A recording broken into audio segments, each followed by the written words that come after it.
लोकसभा चुनावों का जनता बेसब्री से इंतजार कर रही है।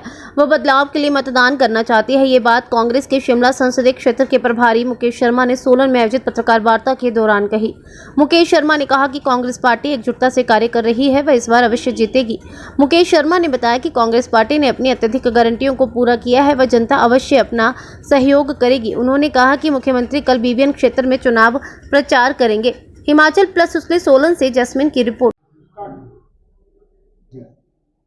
इस लोकतंत्र के उत्सव में जो है प्रदेश की जनता 1 जून का बड़ी बेसब्री से इंतजार कर रही है।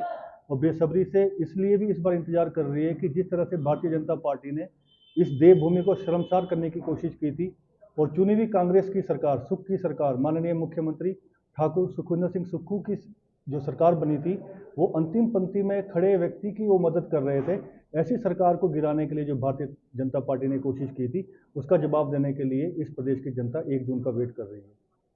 माननीय प्रदेश के हमारे जो मुख्यमंत्री है, हमने 10 गारंटी जो दी थी उसमें से 5 गारंटीज हमने पूरी कर दी। और जो गारंटीज हमने पूरी भी नहीं, उसमें लिखा भी नहीं था, जिस तरह से सुखाश्रय योजना है। सुखाश्रय योजना एक ऐसी योजना जिनके कोई भी नहीं है, जिनके माँ बाप जिनकी मृत्यु हो चुकी है, उन बच्चों को चिल्ड्रन ऑफ द स्टेट उन्होंने घोषित किया। तो ऐसे ऐसे मुख्यमंत्री जिन्होंने कोरोना समय में भी जयराम ठाकुर जी की मदद की थी, 11 लाख रुपए की आर्थिक जो है उन्होंने सहायता अपने निजी कोष से की थी, अपने पैसे दिए थे। 1.5 साल तक उन्होंने तनख्वाह नहीं ली थी। अब जब आपदा आई, आपदा के समय भी उन्होंने 51 लाख रुपए अपने जीवन भर की पूंजी जो है आपदा में इस प्रदेश को दी। और जब आपदा इस प्रदेश में आई थी, बच्चों ने अपना गुल्लक तक तोड़ के जो है इस प्रदेश के लोगों की मदद की।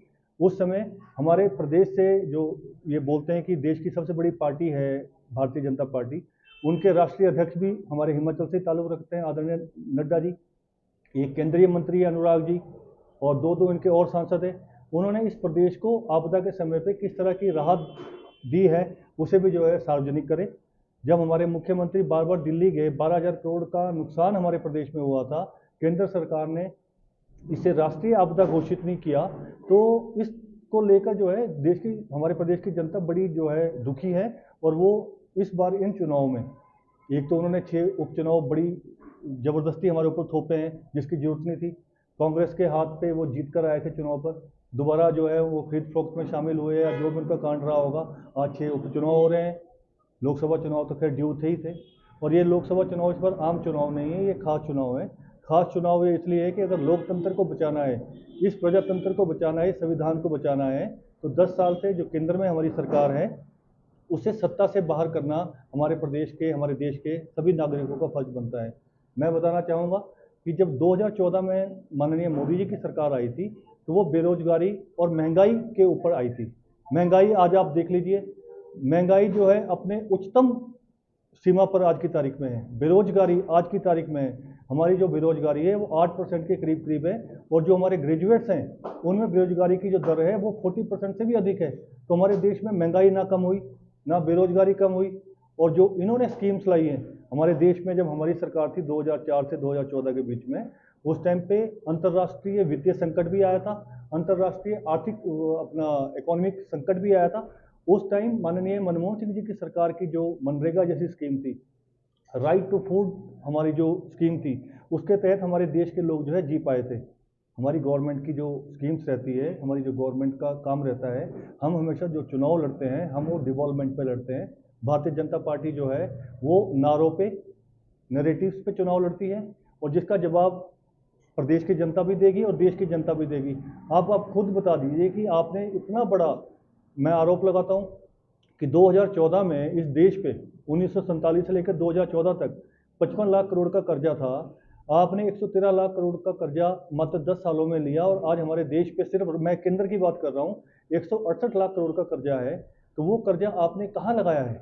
या तो आपने वो कर्जा फ्री बीज में दिया है, या वो कर्जा इंफ्रास्ट्रक्चर पे अगर लगा है।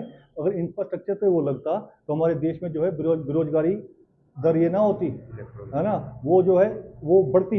हमारे आज बेरोजगार युवक ना रहते अगर इंफ्रास्ट्रक्चर पे लगा होता। तो मैं भारतीय जनता पार्टी से ये भी पूछना चाहता हूँ कि 113 लाख करोड़ आपने कहाँ लगाए?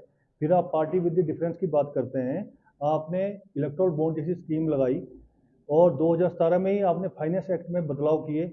और जो कांग्रेस के समय पे जो 7.5% तक का क्लॉज होता था कि 3 साल तक, जो बीते 3 सालों में कंपनीज प्रॉफिट अर्जित करती है, नेट प्रॉफिट औसत उसका जो है उसका 7.5% तक ही आप दे सकते हैं। आपने वो क्लॉज भी हटा दिया। अब 33 लॉस मेकिंग कंपनीज भी आपको इलेक्ट्रोल बॉन्ड दे रही है। जो बीफ में डील करते हैं वो भी आपको कंपनीज दे रही है। आप सीबीआई ईडी के दम पे लोगों से जो है उगाही कर रहे हैं और वो आपको इलेक्ट्रोल बॉन्ड दे रहे हैं। ये तो माननीय सर्वोच्च न्यायालय के हम बड़े आभारी हैं जिन्होंने इस स्कीम को उजागर किया और आज देश की जनता को पता चला कि पार्टी विद द डिफरेंस जो है भ्रष्टाचार की बात करते थे, ये भ्रष्टाचार में खुद सम्मिलित है। प्रदेश के